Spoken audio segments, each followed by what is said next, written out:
Welcome to Love Lies Chronicles. I'd really appreciate your comment. It helps me understand if you enjoyed the story and how I can improve in future ones. I'm Darren Wexley, 38, mechanical engineer living in Denver. On a Saturday morning, I was clearing the guest room ahead of my wife's niece visiting. Beneath the mattress padding, a small journal slipped free by accident and opened to a page that stopped my breath. Page 4 began. If he ever found out. Those words were different. They implied concealed betrayal, two possible futures diverging at that single fragment. My heart remained calm, but everything sharpened internally. I flipped down a sentence. I didn't mean it to go this far. It was supposed to be a harmless fling. Beneath that, Madison said I needed more air. I kissed him. I didn't push him away. I recognized her handwriting. Precise, matched to dozens of cards and letters she tucked in envelopes. This was private. Folding the notebook closed quietly, I replaced it. No confrontation or demand for explanation.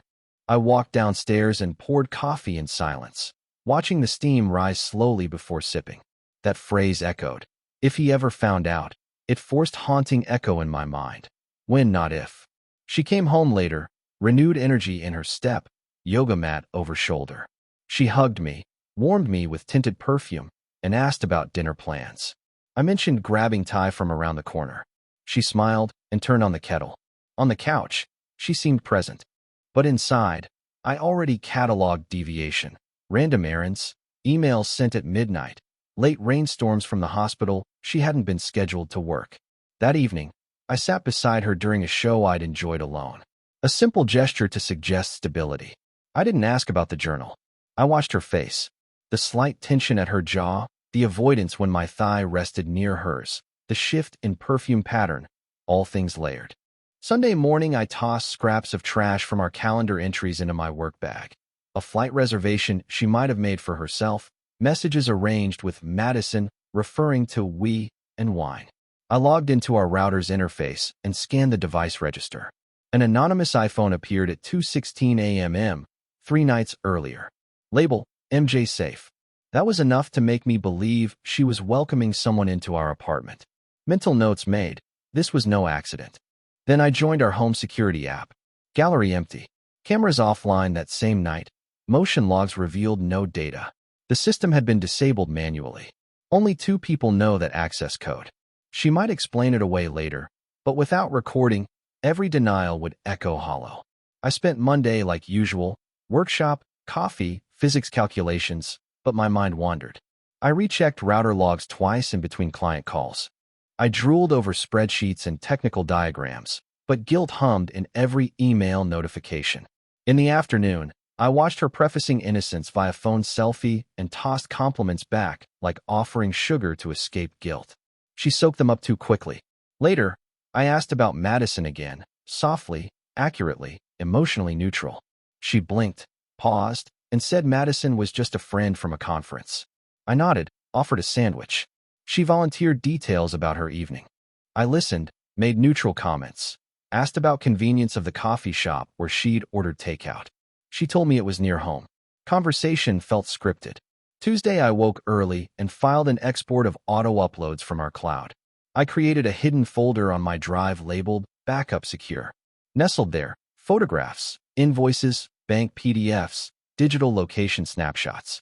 I scanned separate histories for timestamp gaps. No huge withdrawal, just little holes where her geolocation pinged outside expected routes. In the evening, she cooked tacos, laughed with me about childhood antics, asked if I'd join a weekend trip with her sister. I agreed.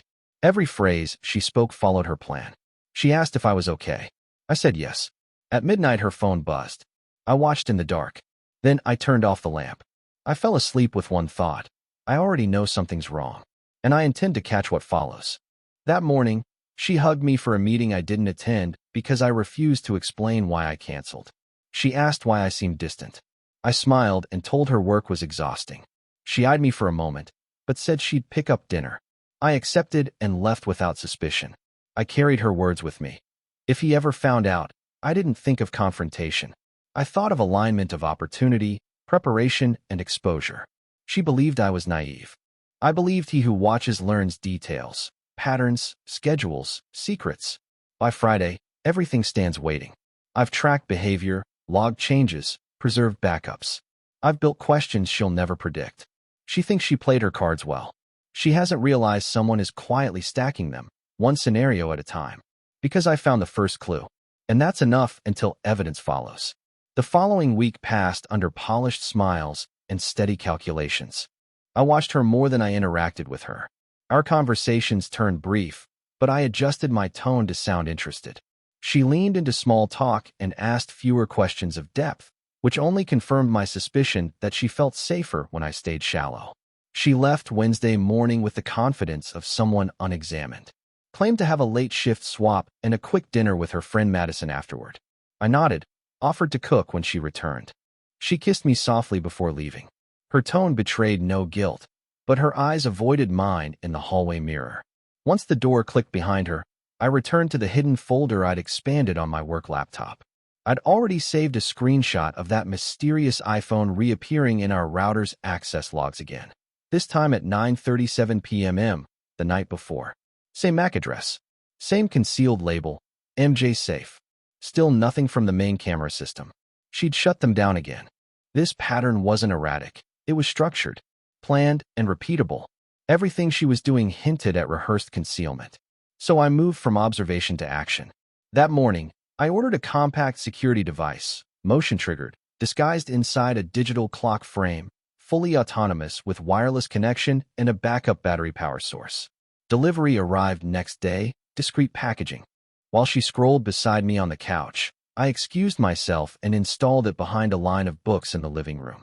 Angled carefully, it watched both the hallway and sectional area where she often lounged with guests. Power bank hidden inside a camera box labeled Old Chargers. Its setup included encrypted cloud storage. No footage saved locally. Only I held the login. I gave her space the next few nights, told her about a backlog at work and upcoming overtime. Each time I left, she seemed slightly more at ease, like someone who got used to quiet deception. Friday night, I sat in my parked car on the next street over, facing our apartment through a small side view. Her silhouette passed behind the kitchen curtain twice. Lights dimmed. I opened the admin panel for the router. Just before 10, the main security system blinked offline. 5 minutes later, the same unknown iPhone connected again. The new camera rolled in silence. Saturday morning, she brewed coffee, humming. Said she'd dreamt of a vacation to Key West. I told her I'd consider it. Meanwhile, I reviewed the footage from the night before. At 9:49 p.m., she stood before the panel, entering the shutdown code. The timestamp aligned with the router logs. She lit a candle, poured wine into 2 stemless glasses, and cleaned the coffee table. A man never appeared. The footage caught her preparing the space. But that was enough. Someone was expected. The next morning, I sat beside her on the couch and handed her a folded grocery receipt. She looked confused. "What's this for?" she asked. "Just clearing old records," I replied. Her fingers tightened. I saw the pause, like her mind feared I'd slipped a different note inside. She unfolded it. Blank. Just an old receipt. A test. She didn't pass it. Her reaction said everything. The following Tuesday, the same scenario played out. System disabled. iPhone connected. Wine glasses arranged again. But this time, something changed. A man entered. He wore black joggers and a sleeveless hoodie, face partially turned from the camera, but close enough to reveal a profile. She opened the door herself. They embraced quickly. She led him inside with her hand on his wrist. Then she walked over to the console again and double-checked the camera settings. From my phone, I confirmed the system's main feed was dead. My device remained live. The footage was quiet, 2 minutes long, and exposed enough to kill doubt. That night, I stayed quiet. She served grilled salmon and asked if I'd mind having her sister and parents over this weekend. "We haven't done a proper family thing in forever," she said cheerfully. I agreed without hesitation. "Let's make it bigger. Add some friends, too. Little party at home." She looked pleased. Told me she'd pick up fresh wine and desserts. I watched her toast with me later. Eyes full of light, voice too balanced. She truly believed I knew nothing.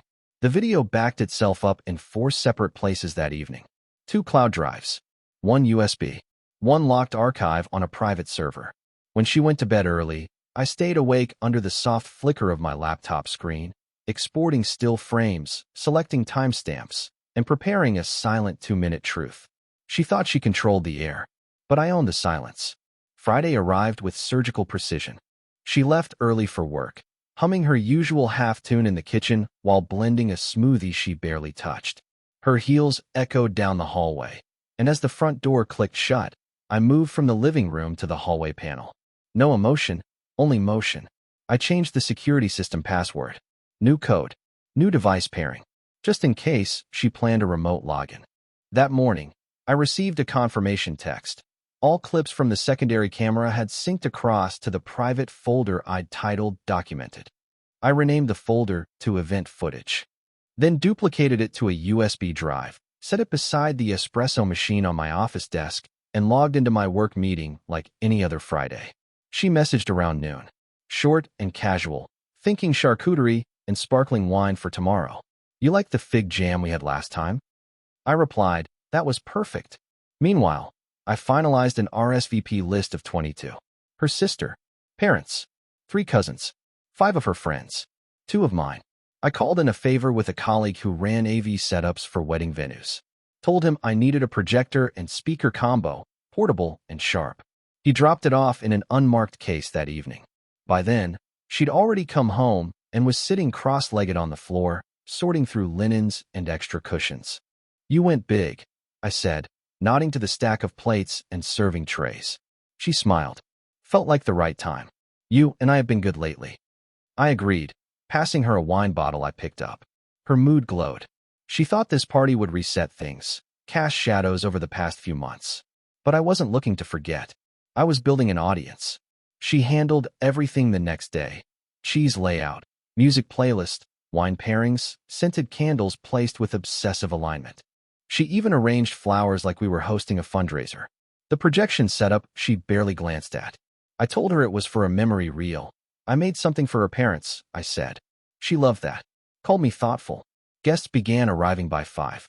Her cousin brought cocktails. Her mother praised the fruit platter. Her friends offered hugs and gossiped about coworkers. I watched it all unfold with patient detachment. She was glowing, laughing with her best friend by the garden lights, glass in hand. At 6:43, I stepped toward the patio steps. Appreciate everyone for showing up, I said, raising a glass. Before dinner, just wanted to share a quick little clip. Few memories from recent weeks.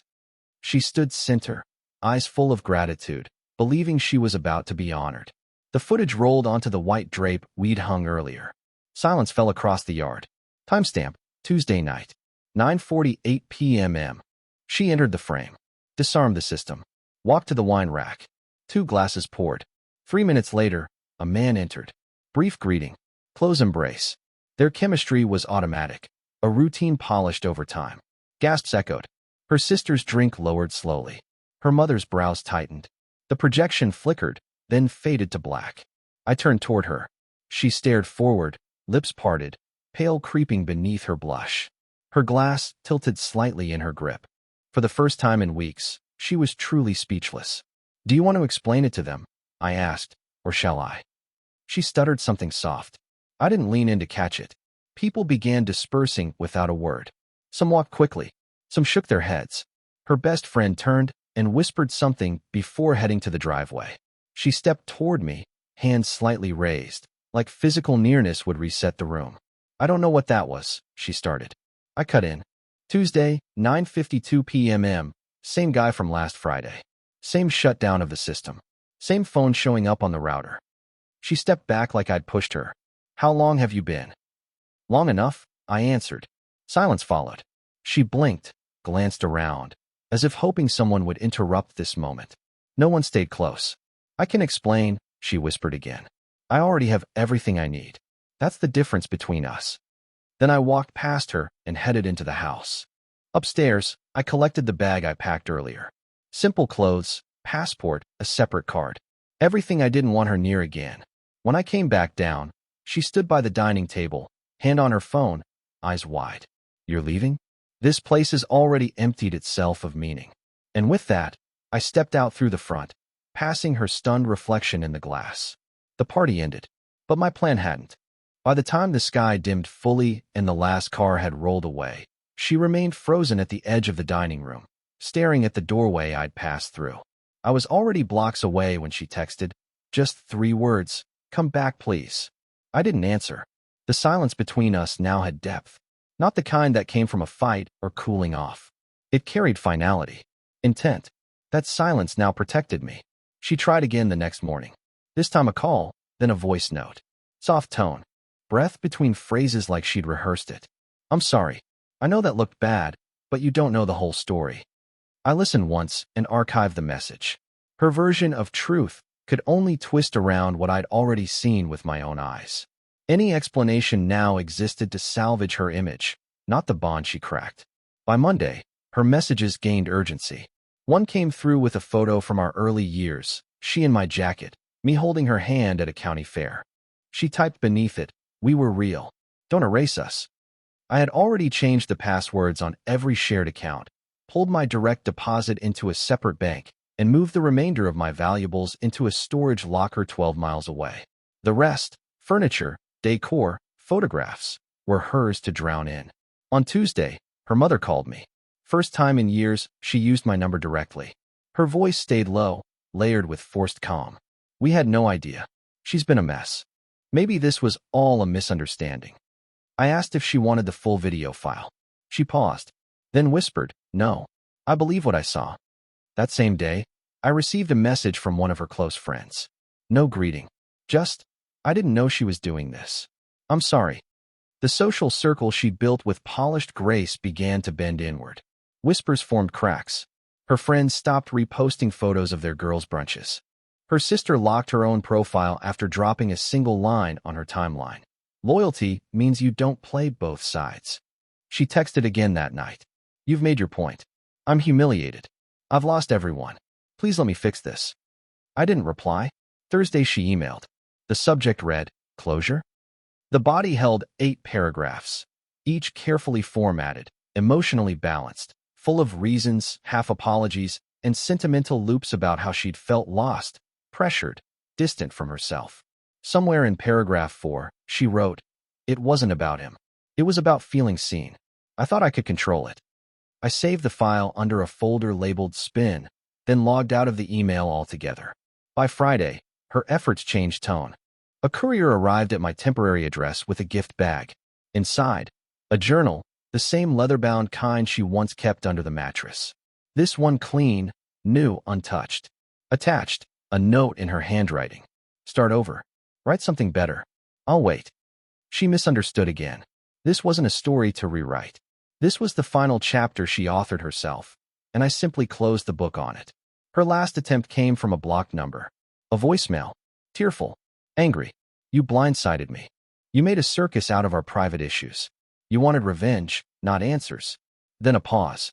Maybe we deserved each other. I deleted the message halfway through. I saw through the pattern.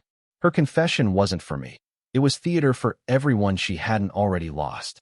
She had made her life into a performance, believing the audience would always clap. But I had taken the stage away and left her with an empty room and echo. She had underestimated what silence felt like when it came from someone who once listened closely to every word. She returned to an apartment that looked the same, but felt unfamiliar. The photos still hung, the cushions still fluffed, but the soul had changed. My coat wasn't on the hook. My keys weren't on the shelf. Even the air had shifted. I'd left her a note on the dining table. Folded twice, scrawled in blue ink. "You said I made life too easy. Let's see how hard silence feels." She took a photo of it and posted it online that afternoon. Caption, "Regret is loud. Forgiveness is quiet." The post lasted 3 hours before disappearing. By that time, I was halfway across the country. A small Airbnb near the Smoky Mountains. I walked every morning before dawn, brewed black coffee over a gas flame, and spent afternoons in quiet places that never knew our names. I didn't broadcast the divorce papers, just filed them. Quick, clean. I gave her what she claimed to crave: space, air, autonomy. Her own stage. My lawyer confirmed she hadn't contested anything. No response to settlement offers. No attempt at division. Just digital signature and retreat. The same ease she once left me with emotionally, I returned legally. 2 weeks passed. Then a text from an unknown number, clearly her. "I missed the way you saw me." I ignored it. A week later. "You were never loud, but you were always present. I feel everything now." I stayed quiet. She sent one last message. A question. How did we become strangers? I archived it. Her sister reached out around that time. Casually, but carefully. Wanted to grab coffee. I accepted. She didn't defend her. Just said, I think she finally understands what she lost. I told her I understood what I found. Peace doesn't arrive loudly. It slips in when absence stops hurting. 3 months into the separation, a mutual friend mentioned she had stopped going to the places we used to visit. Said she seemed hollow in the eyes and wasn't as quick to smile. I said nothing in return. Eventually, I got a final envelope forwarded to my new place. Handwritten. Her script. No return address. Inside, a copy of her original diary page, the one that started everything. Beneath it, she'd written a single sentence. You found out, and I found out who I am without you. I let her words die quietly. Life moved. I visited old friends, walked unfamiliar paths, and began designing things that weren't for repair, but for creation. I laughed again, a full sound that came from a place untouched by compromise. Every once in a while, I'd catch a scent that reminded me of her shampoo, or a laugh that matched her cadence. But they passed quickly, like songs heard from a car window as it drives away. She played a game she believed I wouldn't detect. Assumed comfort equaled blindness. Believed she could steer the truth without steering the cost. Instead, I allowed her mask to fall on its own. I didn't chase it. I watched it crumble. Respect isn't owed by history. It's proven daily. And when it fractures under deception, recovery doesn't come from apologies. It comes from absence. Permanent, undeniable, unwavering absence. She once feared I'd find out. Then I did. And she discovered how silence sounds when it's real. Dear listeners, please share your thoughts in the comments, and do not forget to like, share, and subscribe to the channel.